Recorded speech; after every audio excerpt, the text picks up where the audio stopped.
Hey everyone, we are back, and today we're going to be taking a further look at these mysterious 7 different divisions or segments that we had previously mentioned from the book of the Revelation of Jesus Christ.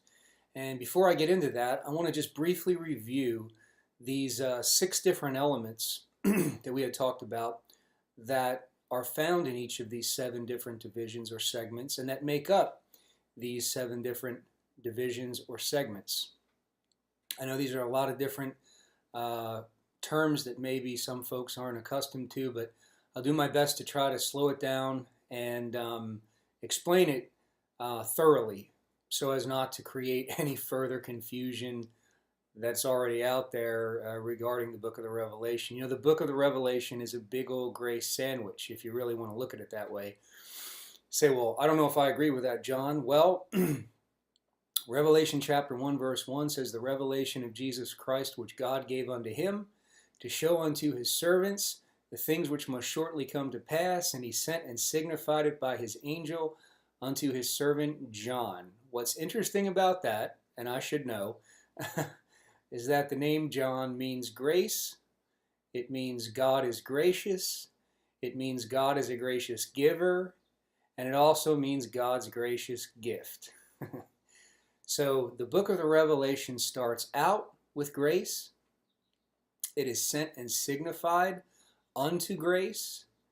When John writes to the 7 churches, the first thing that he says is grace and peace be unto you.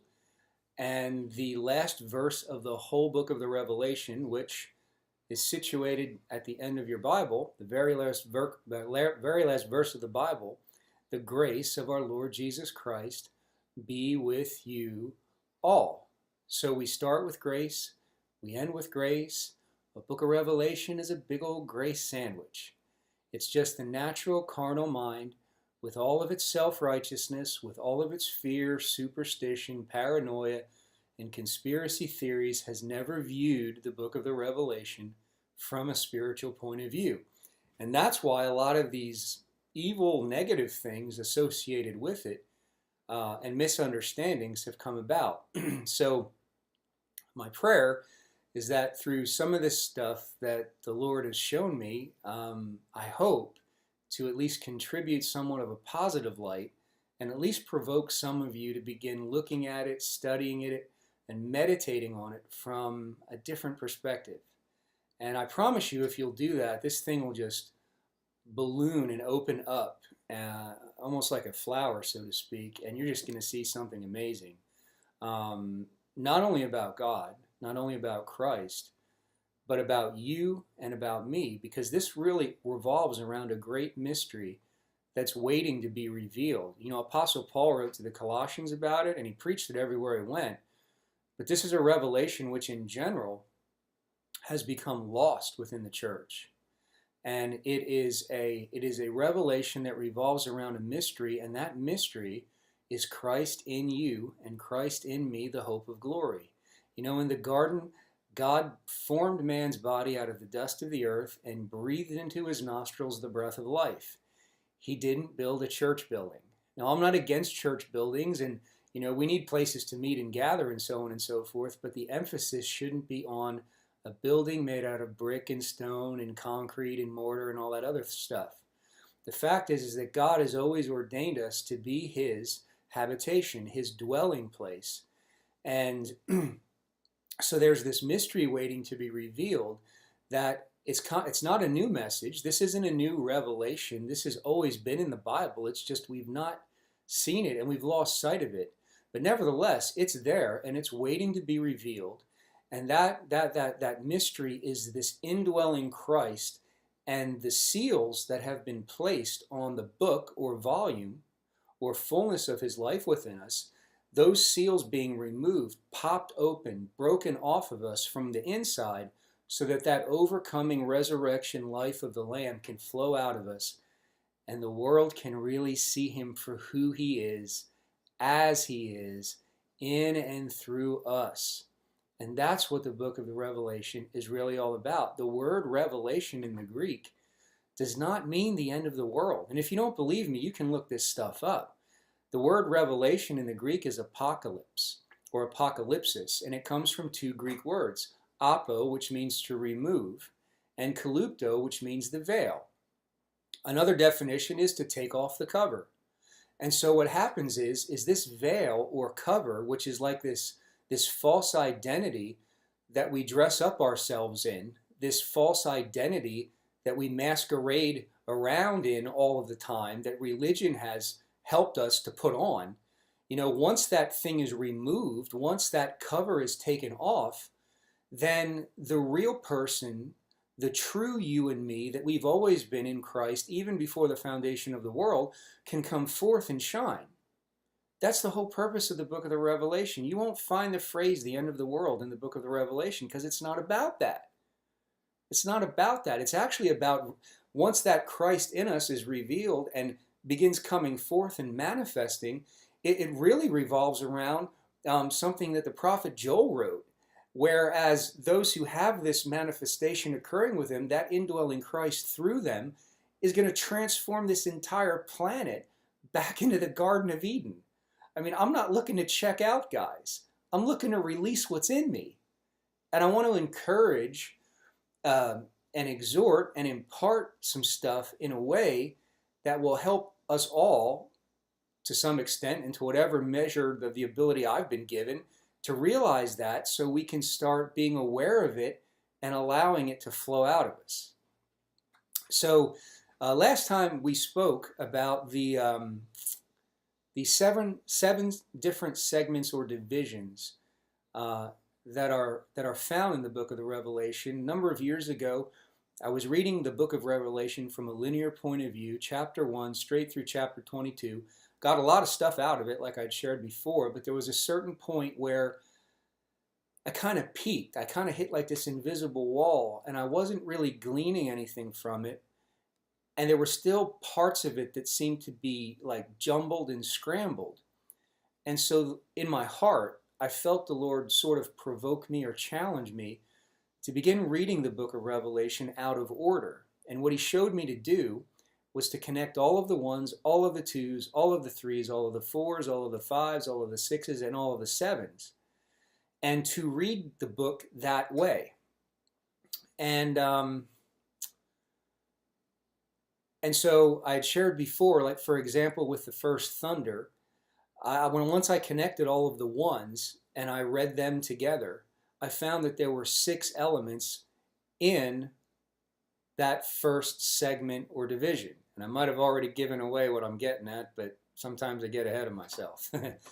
And then within that first element or segment, I found that there was a church, there was a seal, there was a trumpet, an angel, a vial or a bowl, and then a vial or plague angel. Then I went to the second segment or division, and I found the same thing. There is a second church, there is a second seal, a second trumpet, a second angel, a second vial or bowl, and a second vial or plague angel, and all the way down through the sevens. So in each of these 7 segments or divisions, there's always found 6 elements. Last video, we took a look at the significance of that because 7 times 6 is 42. And the number 42 throughout the scriptures is a number that signifies or symbolizes Christ appearing in a physical body. And in regard to the book of the Revelation, and in light of what I just shared so far in this video, the physical body in which Christ is quote unquote coming or appearing or manifesting is you and me. We're the physical body. And as that life of the Lamb is broken open and unsealed from within us, there comes a manifestation of this great stowaway who has been hiding within us all along. Thing is, he's not been hiding from us. He's been hiding for us to discover. And that's, again, the summation of the book of the Revelation. So let's talk for just a little bit here about these 7 different segments or divisions. And I might have already given some of it away, and I'm kicking myself, but anyway, I'm excited. So as I began continuing in this format, so to speak, for lack of a better term, or structure of of reading everything, hold on one second. I lost my screen. I began to notice something about each of these 7 different segments or divisions. That when I would read all of the ones and put them together and just read and study, meditate, ponder, and think on all of the ones, I noticed that there was a theme that began to become obvious. It started to shine forth. And the theme of the first thunder, if you'll do the same, you'll see this. You'll find that the theme of the first thunder is the earth. Now, the earth, when God says the earth, it's not necessarily meaning this physical earth or planet, terra firma, or planet earth as far as the blue ball that spins and revolves around the sun in outer space. When God says, quote, the earth, he means something. And you can find that theme regarding that that phrase, that saying. You can find it throughout the scriptures. And we're going to get into that more specifically and talk about it. When I went to the second segment or division, and I connected the second church, the seal, the trumpet, the angel, the vial or bowl, and the vial or plague angel, I found that in the second segment or division, there was another theme that started to come forth, and that theme was, quote, the sea. Now, I've heard certain people talk about end-time events and refer to the book of the Revelation based on end-time events, and they'll jump ahead to Revelation 21, where John beheld and saw that, quote, there was no more sea. And this is how the natural mind does this. And they're well-meaning, but they go on and they say that, well, this symbolizes the fact that something so catastrophic and cataclysmic is going to happen to planet Earth that all the oceans are going to dry up and there's going to be no more water. But, when we take a step back and look at this, there is no mention of oceans, quote, drying up. There is no mention of oceans at all. It just says there was no more sea. It doesn't say no more seas, plural. It says there was no more sea. Again, this is not talking about the Mediterranean. This is not talking about the Adriatic. This is not talking about the Caspian or any other sea that you'll find on a map. When God says the sea, there's something in particular that he means. And in relationship to the temple of the Lord, the earthly tabernacle in the Old Testament, you can go back into that description of the Old Testament tabernacle and the Old Testament temples, and you can actually find that there is an article of furniture in the temple called the sea. You see, this is the problem, is we're watching Fox and we're watching CNN News and all of this worldly media stuff, and we're trying to take, it's like the psalmist said, forever, O Lord, your word is settled in heaven. And we're trying to take the revelation of this finished work and bring it down to an earthly point of view and look at it through natural eyes. And in so doing, we are perverting it and corrupting it. And we're not seeing the freedom, the liberty in it. We're not seeing the love of the Father in it. We're not seeing the grace of Christ in it. We're not seeing the mercy of God in it. We're not seeing the difference between the old covenant versus the new covenant in it, the old man versus the new man. We just don't see it because it's not meant to be seen through natural eyes. See, when John saw this stuff, he was caught up in the Spirit. He didn't bring this revelation down. He was caught up in the Spirit. He was, quote, raptured in the Spirit. His feet never left Patmos, but he was caught up in the Spirit, which is what it means to be raptured, is to be caught up in this spiritual ecstatic state where heavenly and spiritual realities become crystal clear. And you see it beyond the veil and scope of this natural world. All of the Old Testament prophets and wise men moved in this. The New Testament apostles and prophets moved in it. There are people today that are moving in it, and it's available to us.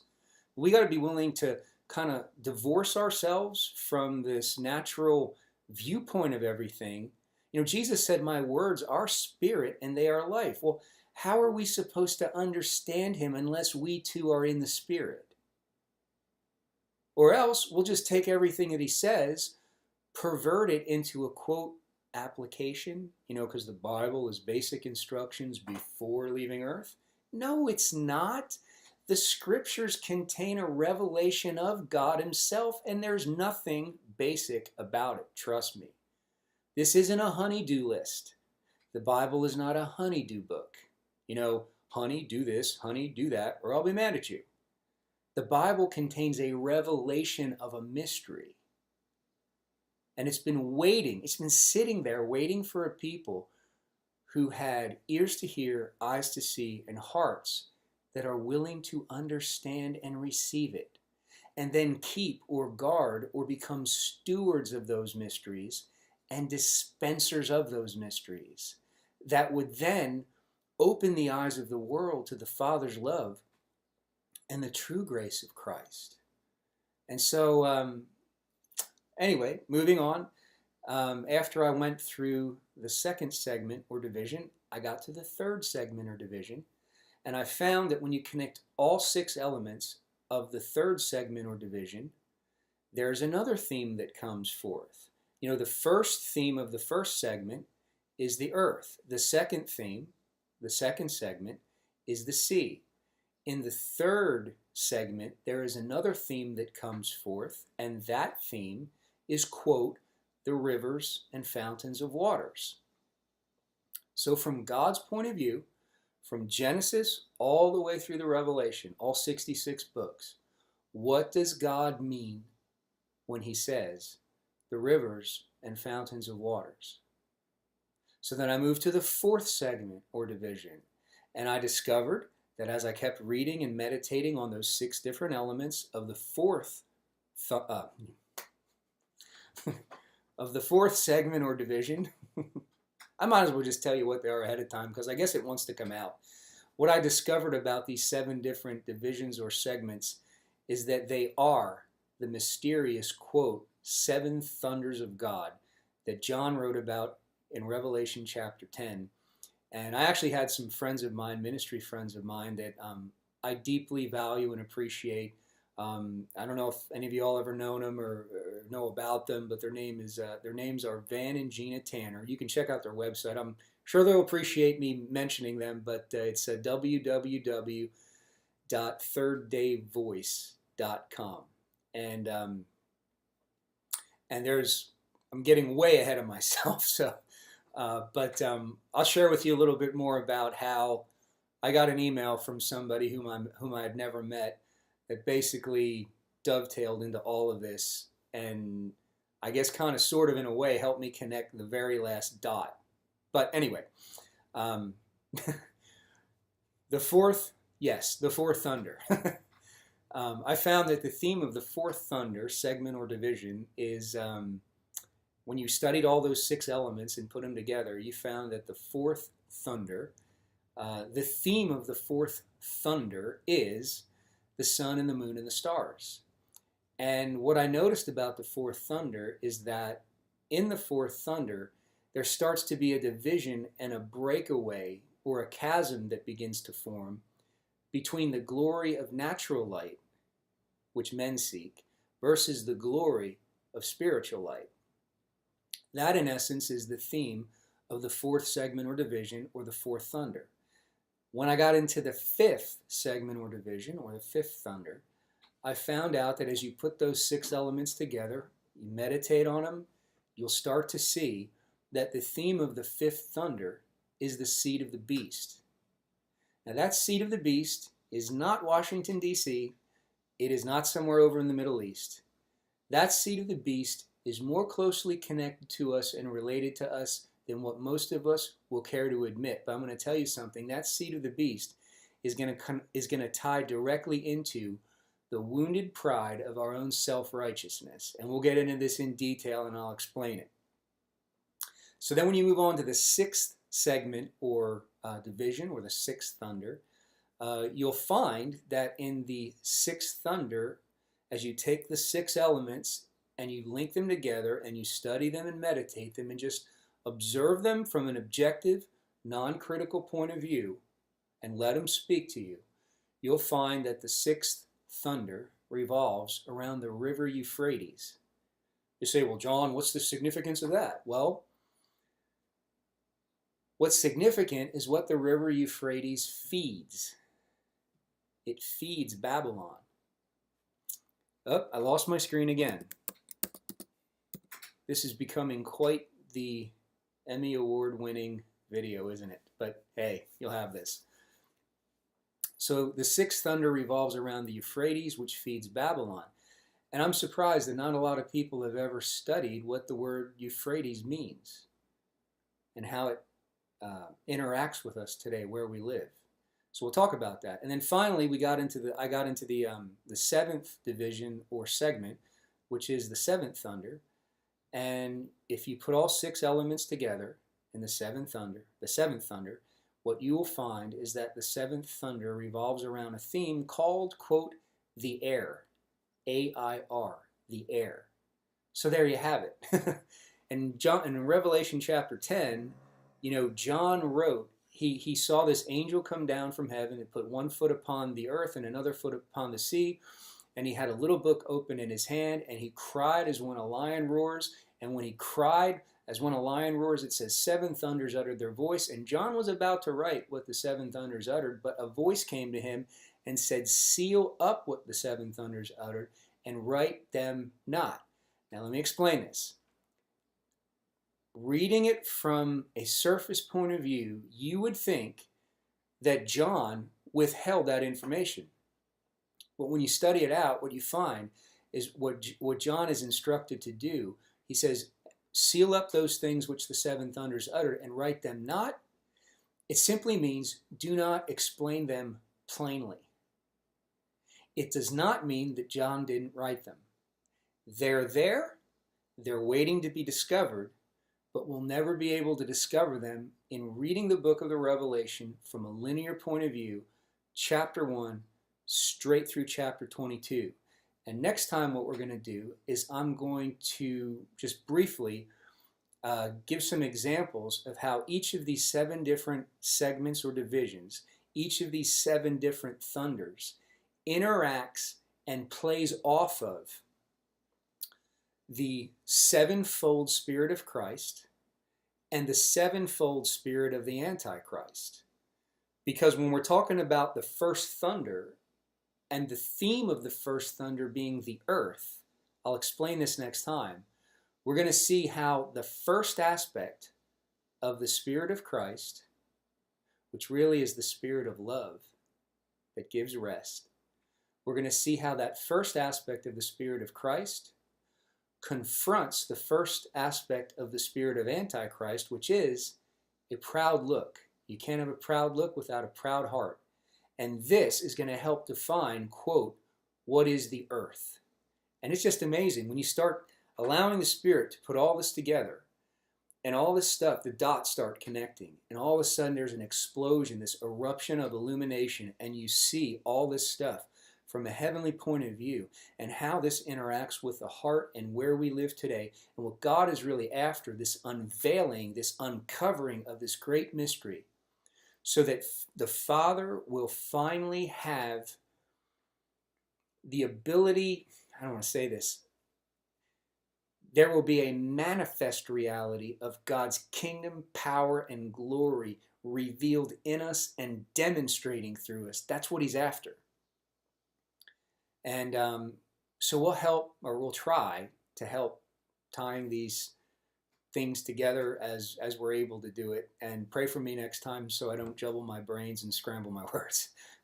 So anyway, I look forward to seeing you guys next time. Hope you enjoyed this. Be sure to keep checking out our website, www.todaysvoice.org, where you can sign up to get our emails.